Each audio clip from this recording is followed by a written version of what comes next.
ဒါတော့ကျွန်တော် Photoshop ဖွင့်လိုက်မယ်နော်ဒီနေ့ပုချမှာဒီပေါ့နော် menu ပေါင်းမှာရှိတဲ့အကြောင်းအရာတွေပေါ့နော်အဲ့တော့ကျွန်တော်ပထမဆုံးကျွန်တော်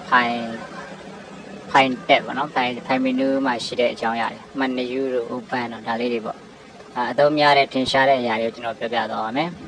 အဲ့တော့ menu ရဲ့ shortcut အနေနဲ့ control M ပေါ့နော်ဒါပါလဲဆိုကျွန်တော်စာရွက်တစ်ယူတာမနှိပ်လိုက်မယ်ဆိုရင်ဒီမှာစာရွက်ဆိုနေမှာကျွန်တော်တို့ international paper တို့ဒီမှာကျွန်တော် photo size မနော်photo ဆိုကျွန်တော်တို့ photo တွေမှာပါလဲfull set တို့ 57 နော်810တို့3တို့အများကြီးပါ size portrait မှာ full set size လေးယူမယ်ဆိုရင် portrait full set မှာနော် resolution မှာ300 RGB ပေါ့အဲ့ပုံဆိုရင်ကျွန်တော် RGB ပနိုင်ဆိုရင် CMYK ကလာပေါ့နော်ဒါလေးသုံးပါအဲဒီမှာတစ်ခါတည်းမှမှာတပ်ပုံဆိုရင်ကျွန်တော် resolution 300ထားတယ်ပနိုင်ဆိုရင်100ထားတယ်သုံးဖို့85 90စသည်ထားလို့ရနော်တပ်ပုံဆိုရင်300ပေါ့နော်စာရွက်ယူလိုက်ပြောချင်တာကနော် file tab မှာပါတယ်ဒီမှာ new ဆိုရင် control N ဆိုရင်ကျွန်တော်စာရွက်ယူ open ဆို control O control ရဲ့ O ရဲ့နှိပ်လိုက်ကျွန်တော်ဗာလဲဆိုပုံနေပါယူလို့ရပုံတစ်ပုံယူလိုက်ဟုတ်နော်ပုံတစ်ပုံ slap ပေးယူလိုက်အခုနောက်တစ်ခုပါရှိလဲဒီမှာ close ကတော့ပိတ်တာ close all shortcut နဲ့ control W ဆိုရင် control W နဲ့ဗျာနော် close all ဒီဘတ်တက်တွေကိုပိတ်မယ်ဆိုရင်ဒီမှာ order ရဲ့ control ရဲ့ W ရဲ့နှိပ်ပါ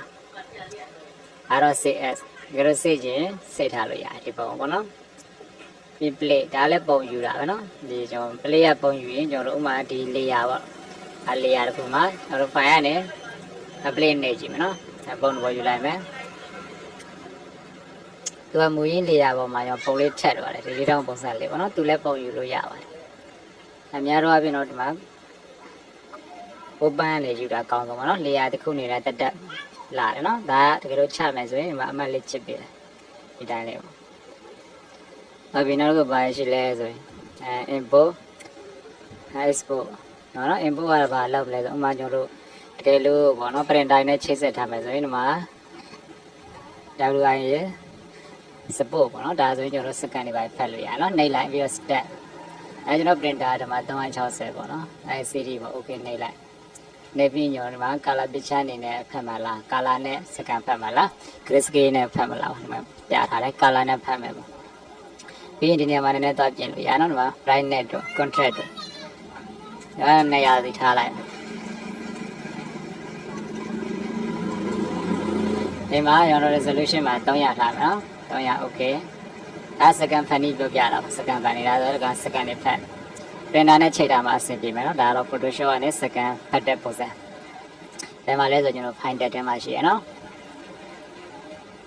ခဏတော့စောင့်ပေးရ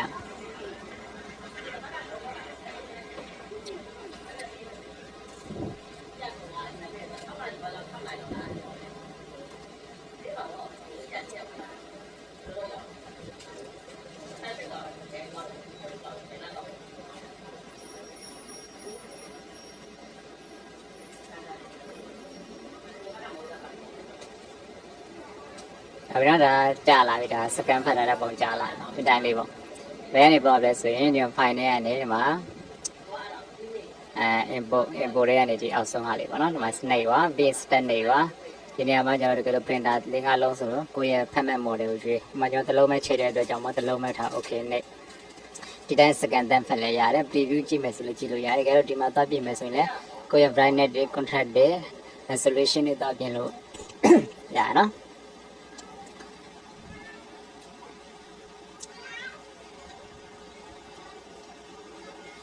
โอเคဒီရောက်ကတော့ကျွန်တော်ဒါတော့ print ထုတ်တာ control V print ထုတ်မယ်ဆို control V နဲ့ဒီမှာဒီတိုင်းနှိပ်လိုက်လဲရနော်ဒါထွက်တာဒါရရှင်းပါတယ်နော်ဒီຢာတွေကတခြား Adobe Filmmaker တို့မှာလည်းဒါတွေကပါပြီးစားတွေပါအဲ့တော့ကျွန်တော်တခုsave ပြလိုက်နော် save ပုံ save နေတယ်မှာ save ရဒါဒီပုံလေးကိုကျွန်တော် save မယ်ပေါ့save ရ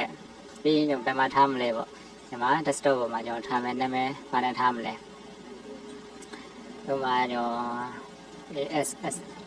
နော်ဒါရင်ပြီးရင်ဒီမှာ format ဘာနဲ့ save မလဲ format JPEG ပါ JPEG အနေနဲ့ save မယ်နော်ဒီ AS ကျွန်တော်ဒီ scan ဖတ်တဲ့ပုံလေး save လိုက်ဘာမှမခဲ့ဘူးနော် save လိုက်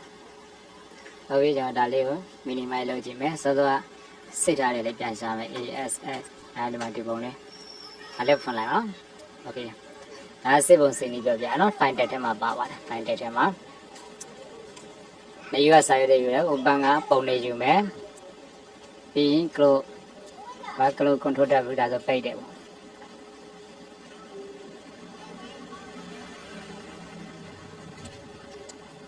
ဒါဆိုရင်အကုန်လုံးနိုးထားလိုက်ရင်အကုန်ပိတ်သွားပြီနော်ဟုတ်ပြီဒါ file တက်ထဲအကြောင်းအရာတွေပါနော်အားလုံးစင်ပြေမယ်ထင်ပါတယ်